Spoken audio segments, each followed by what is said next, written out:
Hello guys, meron akong pina-repair na maleta. Ito, nagkaroon siya ng damage dito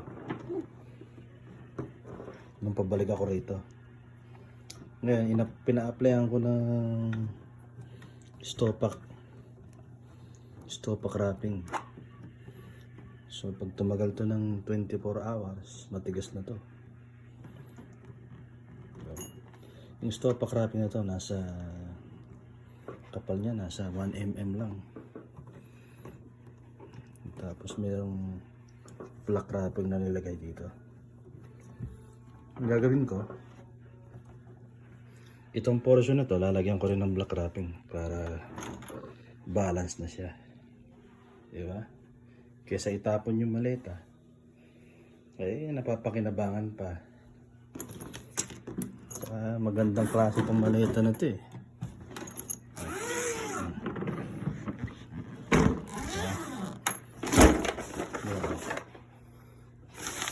Dito siya nagkaroon ng crack dito sa loob. Hindi.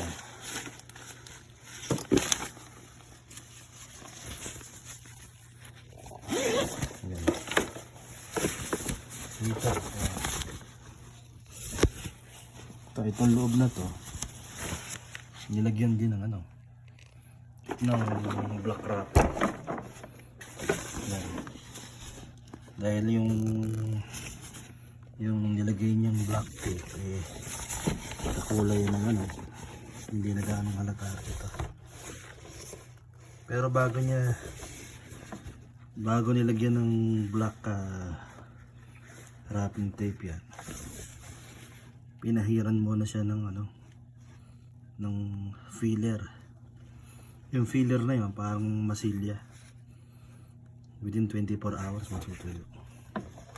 Kaya imbes na itapon yung maleta, yan, napapakinabangan. Magandang klase pa diba?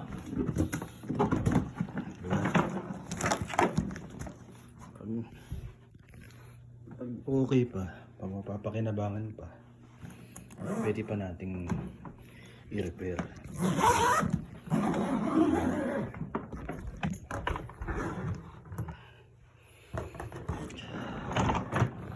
Yan. So bukas lalagyan ko ulit ng tape dito sa kabila para balance siya, balance. Lalagyan ko ng marking yan ng letter R. Kasi minsan basta-basta may dumadampot. Porque kakulay ng maleta nila, eh dinadampot na. So, yun lang po mga ka-OFW. Sa susunod ulit na vlogging, sana mag-like and share kayo. Para naman sa susunod meron akong ibabahagi sa inyo na ibang content. Salamat po.